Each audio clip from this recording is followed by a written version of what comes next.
Hi, I'm Nisi. Welcome to my channel if you're new here, and if you are currently a subscriber, welcome back. Today, I want to discuss vitamin deficiencies that are being overlooked in Black women and why nobody is talking about it enough.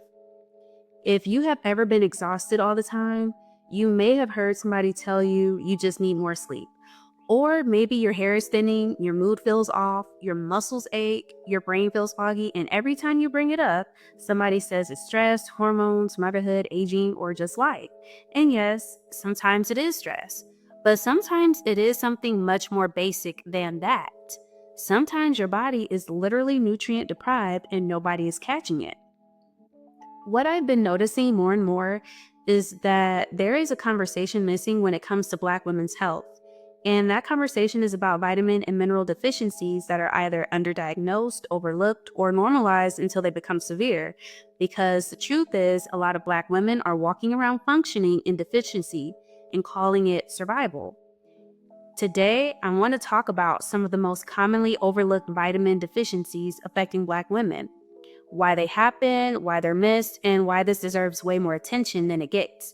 Because this is not just about being tired, this is about the long-term costs of nutritional neglect. Let's start with the one that comes up again and again, vitamin D deficiency. Now, this one is huge. Vitamin D deficiency is one of the most common deficiencies in Black populations, and there is a biological reason for that.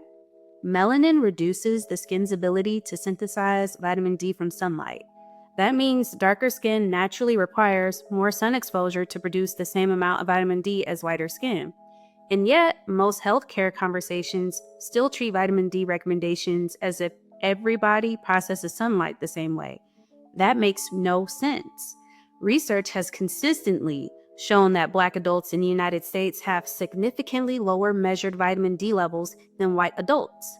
The National Institute of Health and peer-reviewed medical literature have documented this repeatedly. Now, here's why this matters. Vitamin D is not just about bones. Low vitamin D has been linked to fatigue, depression symptoms, weakened immune response, muscle weakness, chronic inflammation. And what happens? A Black woman says she feels exhausted all the time.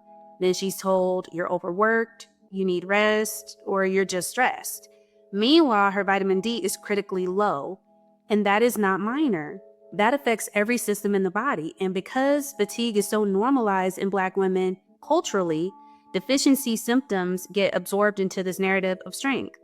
We are praised for enduring symptoms instead of investigating them, which is a problem.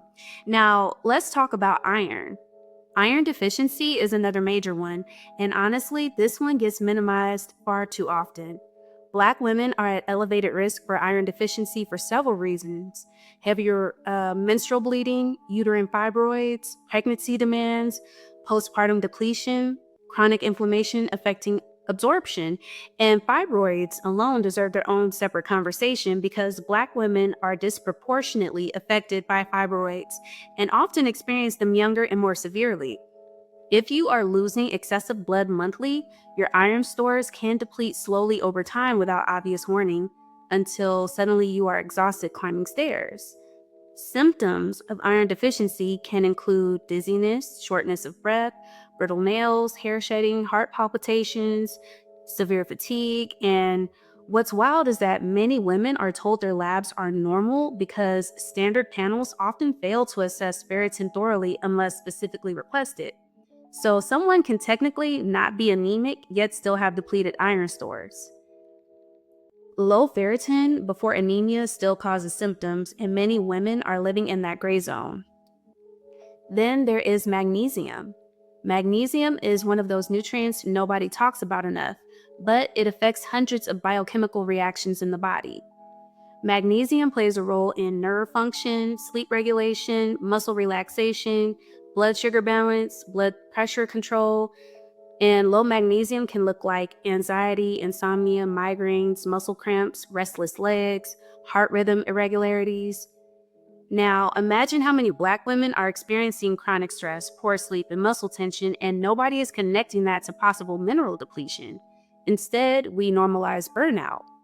We pathologize stress symptoms without asking what nutritional depletion is underneath them, And magnesium depletion can worsen when diets are heavy in processed foods and low in leafy greens, nuts, legumes, and whole grains, which is not about personal failure, but it's often structural. Food deserts are real, nutritional inequality is real, and that does shape health. Next, we have vitamin B12. B12 deficiency is sneaky because it can mimic neurological and mental health issues.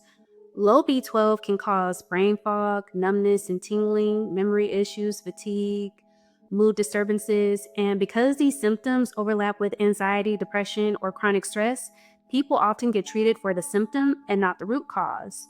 If somebody says, I feel mentally slow lately, I can't focus, I'm exhausted even after sleep, B12 should absolutely be considered, especially if they have digestive disorders, absorption issues, restrictive diets, or long-term use of certain medications like metformin or acid suppressants.